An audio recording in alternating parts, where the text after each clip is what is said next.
ความเสื่อใจน้องไปล้มละลายเอาคำว่าให้อภัยออกไปใส่หากินเอาคารม Okay guys, hari ni kita nak unboxing 2-in-1 steamboat. Kalau masuk dalam kat area barang-barang elektrik, banyak je barang-barang yang dalam kotak lagi ni. Orang kena check it out. Ni kita buka tengok komplit tak komplit.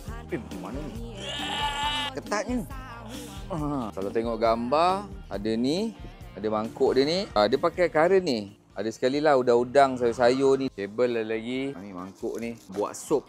Siap dengan tutup dia. Barang macam tak guna lagi lah. Owner lama tak guna. Dia punya tutup ni tak pasang lagi. Ni dia punya warranty card. Oh, ni tutup besar. Memang tak guna lah. Alamak. Oh. Elok lagi.